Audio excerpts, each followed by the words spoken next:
আসসালামু আলাইকুম। নবম শ্রেণীর বিজ্ঞান অনুশীলন বইয়ের দ্বিতীয় অধ্যায় বায়ু দূষণ। এই অধ্যায়টি দেওয়া কাজগুলোর উত্তর নিয়ে এখন আমি আলোচনা করব। তাহলে চলুন শুরু করা যাক। বায়ু দূষণ। বায়ু দূষণের এখানকার এই বিষয়গুলো পড়ে নিবা। এরপরে প্রথম ও দ্বিতীয় সেশন। প্রথম ও দ্বিতীয় সেশনের এখানকার এই বিষয়গুলো পড়বা। পড়ার পরে এখানে 5 বা 6 জনের দলে ভাগ হতে বলেছে। তোমরা দলে ভাগ হয়ে যাবা ক্লাসের মধ্যেই। এরপরে এখানে বলা হয়েছে তোমরা যখন বাসা থেকে স্কুলে আসো কিংবা স্কুল থেকে বাসায় যাও, আসা যাওয়ার পথের রাস্তাটার কথা ভেবে দেখো। তোমার আসার পথে কি পড়ে? বাগান বা নার্সারি যদি থাকে সেখানকার বাতাসে শ্বাস নিতে কেমন লাগে?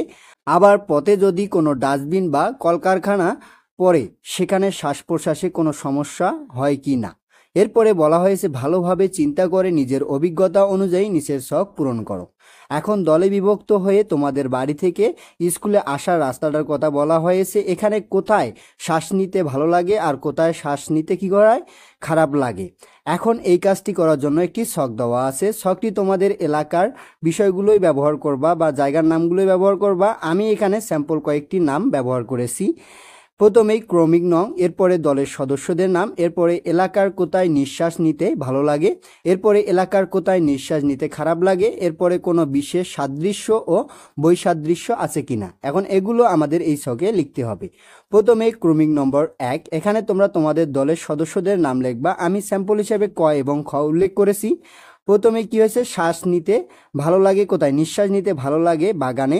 এরপরে হচ্ছে নিঃশ্বাস নিতে খারাপ লাগে কোথায়? ডাস্টবিনের পাশে। এরপরে কোনো বিশেষ সাদৃশ্য বা বৈসাদৃশ্য আছে নাকি? এখানে মুক্তভাবে নিঃশ্বাস নেওয়া যায়, এটা হচ্ছে বাগানের ক্ষেত্রে। আর অপর দিকে ডাস্টবিনের পাশে নিঃশ্বাস নিতে কষ্ট হয়।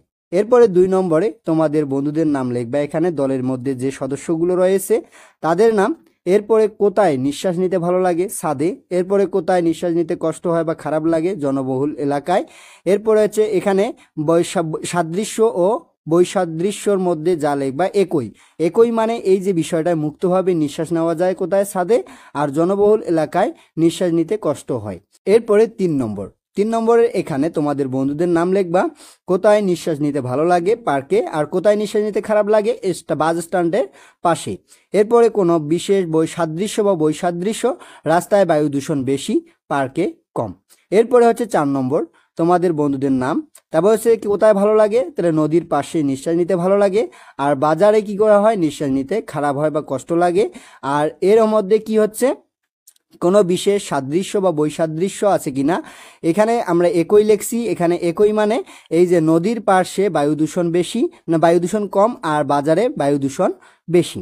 এরপরে এখানে 5 নম্বর হচ্ছে বন্ধুদের নাম লিখবা। তারপরে কোথায় নিঃশ্বাস নিতে ভালো লাগে? ফসলের মাঠে। আর কোথায় খারাপ লাগে? কলকারখানার পাশে। এটা হচ্ছে এখন একই। এখানে কলকারখানার পাশে বেশি বায়ু দূষণ বেশি, আর ফসলের মাঠে বায়ু দূষণ কম। এভাবেই এখানে এই ছকটির উত্তর করবা। এটা অবশ্যই তোমাদের এলাকার বিষয়গুলো ব্যবহার করবা। এরপরে এখানে একটি কাজ রয়েছে। কাজটি হলো তোমাদের এলাকার ম্যাপ আঁকা। ম্যাপ আঁকার জন্য বিভিন্ন অংশ রং করে নিতে হবে। যেখানে কি বলা হয়েছে, যেখানে এই যে যেখানে নিঃশ্বাস নিতে আরাম লাগে সেখানে একরকম রং, যেমন সবুজ হতে পারে। আবার যেখানে নিঃশ্বাস নিতে খারাপ লাগে সেখানে আরেক রকম রং, যেমন লাল হতে পারে, দিয়ে চিহ্নিত করতে পারো। এখন তাহলে নিচের ছকে এঁকে নাও তোমাদের এলাকার বাতাসের মানচিত্র। অপর পৃষ্ঠায় একটি ঘর রয়েছে, এই ঘরে তোমাদের এলাকার একটা মানচিত্রের ছবি অঙ্কন করতে হবে। আমি এখানে স্যাম্পল হিসাবে একটা ছবি উল্লেখ করেছি। ছবিটির এখানে প্রথমে দেখো বাসস্ট্যান্ড এখানে কি লেগেছে? নিঃশ্বাস নিতে খারাপ লেগেছে, তাই আমি লাল রং, এখানে লাল রং করবা। এরপরে হচ্ছে যে আবার এখানে কারখানার এখানেও খারাপ লেগেছে, তাই লাল রং। তারপরে এখানে হচ্ছে ভালো লেগেছে, এটা কোথায়? নদীর মানে পাশে, এটা সবুজ রং করবা। তারপরে হচ্ছে যে মাঠ এখানে মাঠে ভালো লেগেছে, তাই সবুজ রং করবা। সবুজ লেখা আছে কিন্তু এখানে রংটা বসানো হয় নাই। আমি কিন্তু এখানে বিষয়গুলো উল্লেখ করছি কোন রংটা ব্যবহার করব। এরপরে পার্কে কি লেগেছে? ভালো লেগেছে, সবুজ রং। এরপরে লাল, খারাপ লেগেছে মানে বাজারে। তারপরে ডাস্টবিনে, খারাপ লেগেছে। তারপর হচ্ছে বাসার ছাদ, তাহলে এখানে সবুজ, ভালো লেগেছে। এভাবে এই ঘরটিতে একটি মানচিত্র অঙ্কন করবা। এরপরে এখানে বলা হয়েছে দলের অন্যদের আঁকা বাতাসের মানচিত্র দেখো। তোমাদের মানচিত্র তাদেরকে দেখাও। তোমাদের এলাকায় কোন জায়গার বাতাসের ধরন কেমন কিছুটা কি বুঝতে পারছো? আজকে বাসায় ফেরার পথে নিঃশ্বাস নেওয়ার বিভিন্ন স্থানের নাম নিচের ছকে লিখে রাখো। এখন এখানে বলা হয়েছে স্কুল থেকে বাসায় যাওয়ার পথে যেই জায়গাগুলোতে ভালো লেগেছে নিঃশ্বাস নিতে সেই জায়গাগুলোর নাম লিখতে হবে। প্রথমে একটি ছক রয়েছে, ছকটির প্রথম কলামে নিঃশ্বাস নিতে যেমন লাগে। স্থান 1, স্থান 2, স্থান 3, স্থান 4, স্থান এখানে 4 না হয় 5 হবে, কিন্তু এখানে দেখো প্রথমেই অনেক ভালো, তাহলে অনেক ভালো লাগার স্থানগুলোর নাম লিখবা। আমি স্যাম্পল হিসাবে এখানে কয়েকটি নাম উল্লেখ করেছি, এখানে তোমরা তোমাদের এলাকার নামগুলোই ব্যবহার করবা। এরপরে অনেকে ভালোর পরে ভালো ভালো যেই জায়গাগুলোতে লাগছে নিঃশ্বাস নিতে সেই জায়গাগুলোর নাম এখানে লিখে রাখবা। এরপরে সাধারণ মানে বেশি ভালোও না বেশি খারাপও না।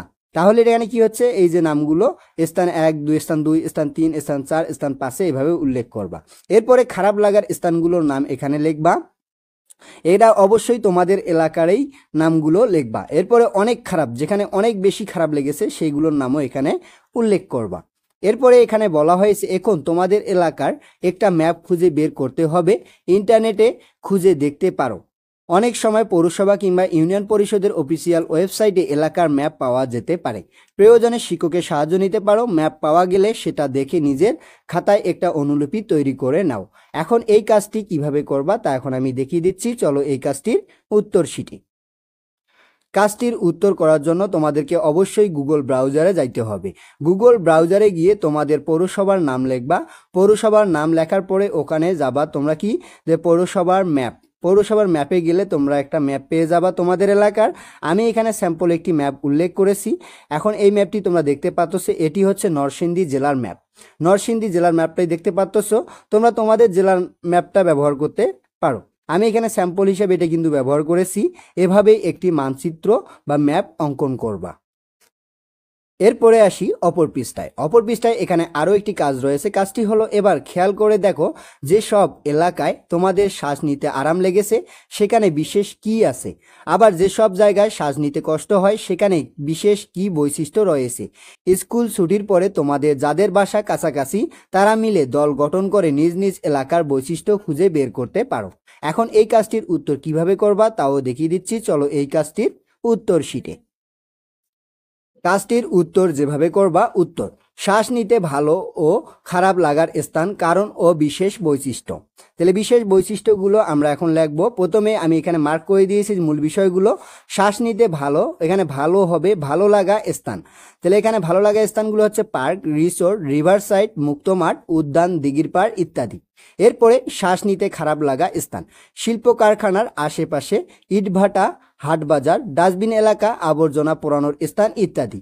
এরপরে কারণ ও বিশেষ বৈশিষ্ট্য, যেই কারণ বা বিশেষ বৈশিষ্ট্যগুলো লিখতে হবে। যেখানে শ্বাস নিতে ভালো লেগেছে, প্রতিটি স্থানে উন্মুক্ত গাছগাছালিতে পরিপূর্ণ এবং এসব জায়গা থেকে আমরা মুক্তভাবে অক্সিজেন গ্রহণ করতে পারি। এরপরে অপর দিকে যেখানে শ্বাস নিতে খারাপ লেগেছে তার প্রতিটি স্থানেই বিভিন্ন বিষাক্ত গ্যাস নির্গমনের স্থান। এসব বিষাক্ত গ্যাস কার্বন ডাই অক্সাইড, এখানে CO2 হচ্ছে carbon die oxide, sulphur die oxide SO2, তারপর হচ্ছে কার্বন মনোঅক্সাইড CO ইত্যাদি আমাদের শ্বাস প্রশ্বাসের সাথে প্রবেশ করলে শ্বাস নিতে কষ্ট হয় এবং ফুসফুসে বিরূপ প্রতিক্রিয়া সৃষ্টি করে। এভাবে এখানে এই কাজটির উত্তর করবা। তাহলে আজকে এ পর্যন্ত। এর পরবর্তী ভিডিওতে আমি বাড়ির কাজের উত্তর নিয়ে আলোচনা করব। ধন্যবাদ সবাইকে এতক্ষণ সঙ্গে থাকার জন্য। ভিডিওটি ভালো লাগলে লাইক এবং সাবস্ক্রাইব করবেন।